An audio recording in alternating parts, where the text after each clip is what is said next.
The Panthers have a brand new starting quarterback, Baker Mayfield. I'm sure that he has a lot of people that he wants to prove wrong this season, and lucky for him, he's going to have the chance to do so in Carolina after Cleveland just gave up on him. Baker walked into a Browns team that went 1-31 in the 2 years before he got there. Yet somehow in his first year, he alone went 6-7 starting after passing for 3,725 yards and 27 touchdowns to 14 interceptions. Baker even made the NFL top 100 players list at 50. On top of all of that, he managed to do that with Hugh Jackson as his head coach to start the year before it was handed off to interim Greg Williams. After the season, Cleveland hired Freddie Kitchens. And if you don't remember the brief Freddie Kitchens era, well, it sucked. And Baker had a sophomore slump because of it. The Browns regressed to 6-10, and Baker threw for over 3,800 yards and 22 touchdowns, but it did come with 21 interceptions. Kitchens was fired, and Baker had the pleasure of playing for his fourth head coach in 3 seasons, Kevin Stefanski. All it took was 1 year under Stefanski for Cleveland to see a ton of progress. The Browns not only made the playoffs, but won a postseason game for the first time since, get this, the 1994 season. Yes, 1994. I wasn't born for like another half decade. That's how bad Cleveland was. And Baker helped turn them around. He threw for 3,500 yards and 26 touchdowns to 8 interceptions. Things were looking up,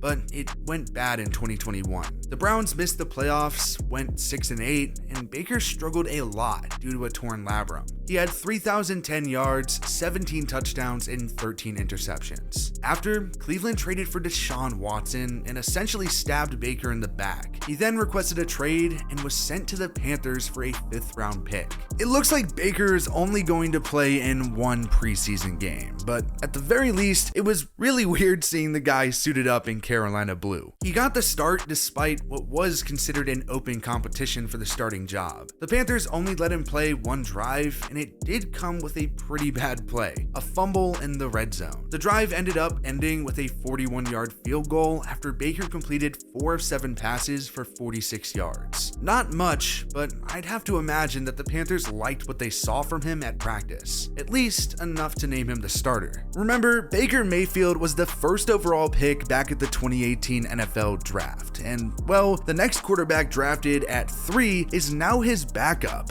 Sam Darnold. Simply put, Darnold's time with the Jets, well, it wasn't the best. He just never turned into the guy that New York had hoped for. But I will say that he never really got much help, or even good coaching for that matter. After 3 disappointing seasons, he was traded to Carolina for a 2nd, 4th, and 6th round picks. He started most of the year for the Panthers, going 4-7, and threw for 2,500 yards and had 9 touchdowns to 13 interceptions. Darnold wasn't great through the air, but credit where it's due, he did make some impact on the ground with about 200 yards and 5 touchdowns. After they traded for him, the Panthers did exercise his 5th-year option, so Darnold is likely entering his last year in Carolina, and he'd be an $18.8 million dead cap if the Panthers did want to get rid of him. With Baker named the starter, this could be the end of the road for Darnold starting in the NFL. But that's not it in the hectic Panthers quarterback room. The Panthers also did take a quarterback at the draft, Matt Corral. Corral played at Ole Miss for 4 years and is coming off of a season where he was named 2nd team All-SEC after he threw for over 3,300 yards and 20 touchdowns to 5 interceptions. He was great, and that led Carolina to selecting him in the 3rd round. Unfortunately for Corral, he suffered a Lisfranc injury in the preseason and will miss the entire season. But honestly, it's probably not going to matter who's behind center. The Panthers offense is going to run through Christian McCaffrey as long as he can stay healthy, that is. Now, don't go forgetting how good this guy was. McCaffrey was a man on a mission in 2019.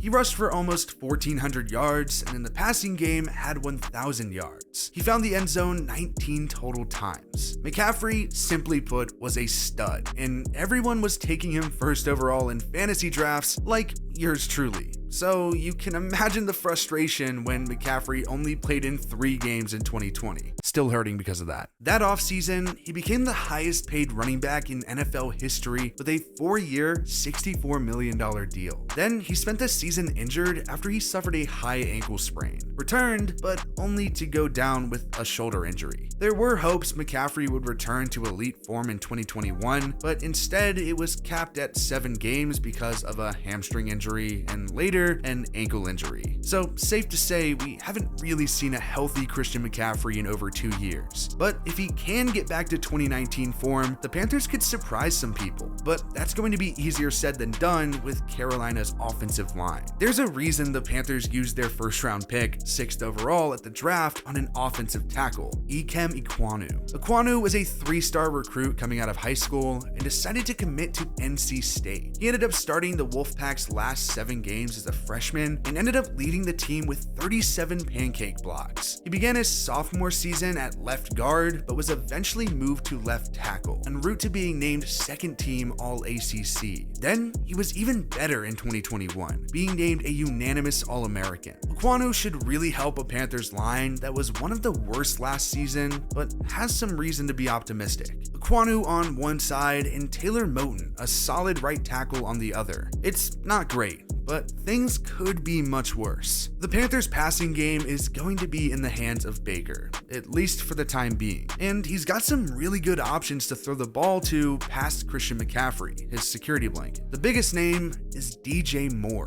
The Panthers drafted Moore in the first round back in 2018, and he played in every game as a rookie and showed a lot of promise with 788 yards and 2 touchdowns. You could say that he truly broke out in 2019, 1,175 yards and 4 touchdowns. His stat line looked almost identical the following year, 4 touchdowns again, and he again narrowly missed out on 1,200 yards. Safe to say that he's been pretty damn consistent, because last season, he just missed out on 1,200 yards again, and you'll never guess how many touchdowns he had. Yep, 4. Behind DJ Moore on the depth chart is going to be Robbie Anderson, who has had his moments. He played with the Jets before he came to Carolina, so he does have a previous relationship with Darnold, which is probably why he wasn't thrilled with Baker potentially coming to Carolina to replace Darnold. But Anderson has said that was simply just in defense of his teammates. 2020 was the best year of Anderson's career. He had over 1,000 yards for the only time, but over the course of his career, he's been known as more of a red zone threat than anything else. He'll be a solid 2, but the Panthers want to see,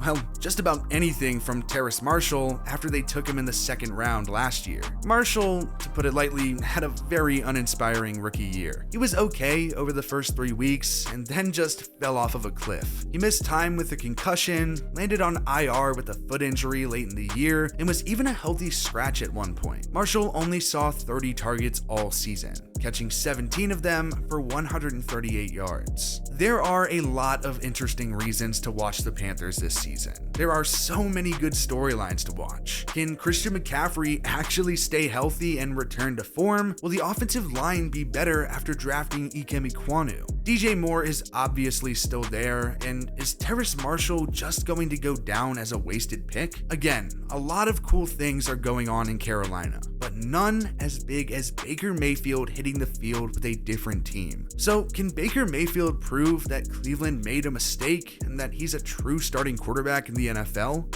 Honestly, I don't really know, but I hope he is. And that journey's going to start in week 1 when Baker gets to go play the team that stabbed him in the back, the Browns.